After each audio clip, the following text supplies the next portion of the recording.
របៀបបង្កើត map drive ទៅឲ្យ client ដើម្បី store data អញ្ចឹងមុននឹងយើងបង្កើត map drive ទៅឲ្យ client យើងត្រូវបង្កើត user ជាមុនសិន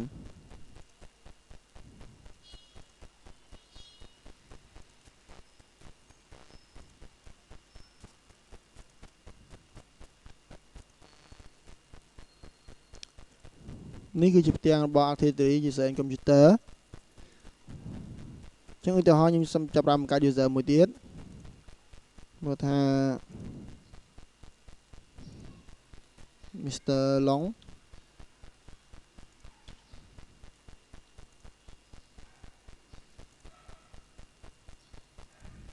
user log មួយ Long next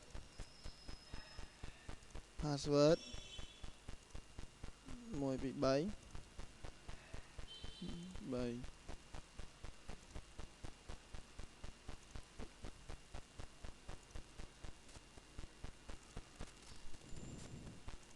យើងបាន user មួយឈ្មោះ Long បន្ទាប់មកខ្ញុំចាប់ផ្ដើមយក user ឈ្មោះសម្បូរតែម្ដងចាហើយខ្ញុំបិទហើយចាប់ផ្ដើមបង្កើត folder បាទខ្ញុំបង្កើត folder ក្នុង D នៅក្នុង folder store profile ឧទាហរណ៍ខ្ញុំបង្កើត folder មួយទៀតឈ្មោះថា Long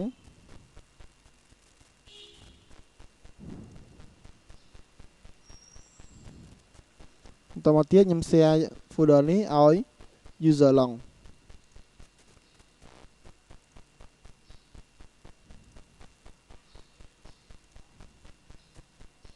អញ្ចឹងខ្ញុំ remove everyone ចោល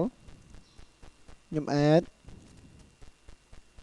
user Long ខ្ញុំវាយពាក្យ Long មកហើយខ្ញុំ check name ចេញមកហើយអូខេ full control បាទអូខេអូខេអូខេអូខេបាទបន្ទាប់មកយើងចាប់ផ្ដើម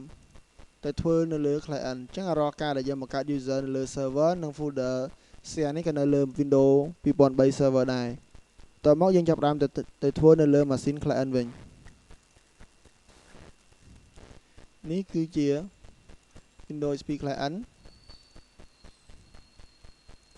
បាទអញ្ចឹងខ្ញុំត្រូវការ add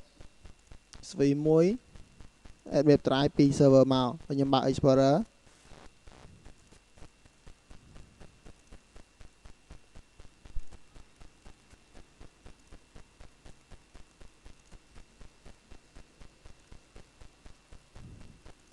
អញ្ចឹងនៅលើនេះវាមានតែ try C និង try D ទេនៅលើ Windows XP របស់ client អញ្ចឹងខ្ញុំចាប់ផ្ដើមបង្កើត map network drive មួយដែលតាម service អញ្ចឹងចូលទៅលើ tool យក map network drive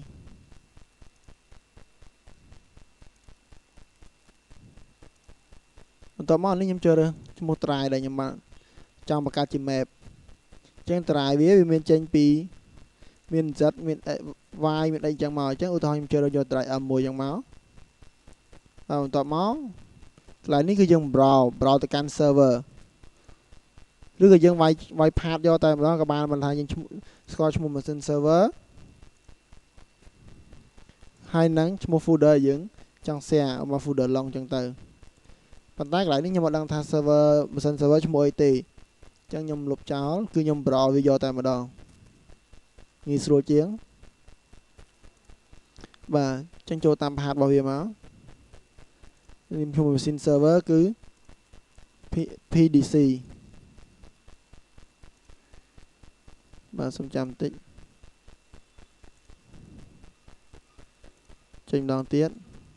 អញ្ចឹងឥឡូវនេះខ្ញុំសរសេរយកតែម្ដងមកគឺ PDC ហើយបែរស្លាស់មួយទៀតគឺឈ្មោះ folder យើងមកគឺ long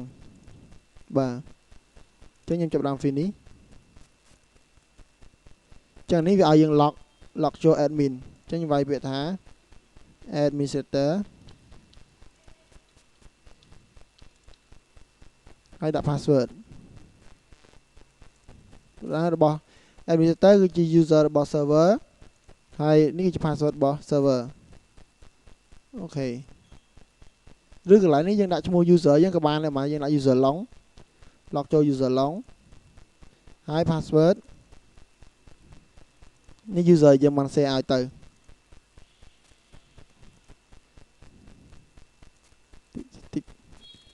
បាទសូមរងចាំបន្តិចទៀតវានឹង load map drive មកនេះគឺជា drive ដែលយើងបានបង្កើតឡើងខ្ញុំសុំ close នេះចោលបាទនេះគឺជា drive m អញ្ចឹង drive នេះគឺតំណាងឲ្យ drive ប៉ុន្តែ drive ដែលនៅលើ client នេះវាស្មើនឹង folder នៅលើ server ដែលយើងបង្កើត folder ឈ្មោះថា long មានន័យថាប្រសិនបើខ្ញុំ share បើសិនបើខ្ញុំ store data នៅក្នុង drive មួយនេះវាមានន័យថាយើង store data នៅក្នុង folder នៅលើ server ឈ្មោះថា long ដែរអញ្ចឹងខ្ញុំសម្បើកវាមកឧទាហរណ៍ថាខ្ញុំបង្កើត folder មួយឈ្មោះថា testing ខ្ញុំ rename វាទៅឈ្មោះថា Mr អញ្ចឹងចាហើយឈ្មោះថា data long អញ្ចឹងយើងទៅមើលនៅលើ server នៅក្នុង folder long នេះក៏មាន folder មួយនេះឈ្មោះថា data long ដូចគ្នាបើយើងមិនជឿទេខ្ញុំចាប់បានបង្កើតនៅក្នុង folder long នេះនៅលើ machine server ខ្ញុំបង្កើត folder មួយទៀតឈ្មោះថា server send to you បាទខ្ញុំបង្កើត folder ទៅប៉ុណ្្នឹងមកអញ្ចឹងនៅក្នុង map drive m នៅលើ client ក៏វាមានឈ្មោះ folder ដែលយើងទៅបង្កើតដែរ server send to long បាទអញ្ចឹងក្នុងការដែលយើងធ្វើ map drive តាមរបៀប service នេះគឺវាមិនមាន security ប្រហែលទេករណីដែលយើងយក user ហ្នឹង user long ទៅ lock ចូលនៅម៉ាស៊ីនផ្សេងនោះ map drive ដែលយើងទៅបង្កើតហ្នឹងវាមិនរត់ទៅតាមជាមួយទេមិនថាវាមិន lock ទៅតាមលើម៉ាស៊ីនដែលយើង lock ទេបានន័យថាយើង lock ចូលម៉ាស៊ីនមួយតែយើងធ្វើមួយ lock ចូលម៉ាស៊ីនមួយតែយើងធ្វើមួយអញ្ចឹងតាមរបៀបនេះវាមិនមានភាពងាយស្រួលក្នុងការគ្រប់គ្រងទៅលើ network drive ទេបាទអញ្ចឹងបើយើងសិននឹងចង់ផ្ដាច់ connection វិញគឺយើងមកសំដៅលើវាយក disconnect អញ្ចឹង disconnect នេះមកថាយើង disconnect ចេញពី drive web drive ហ្នឹងបាទអញ្ចឹងក្នុងការបង្កើត map drive តាម service ទៅបានបញ្ចប់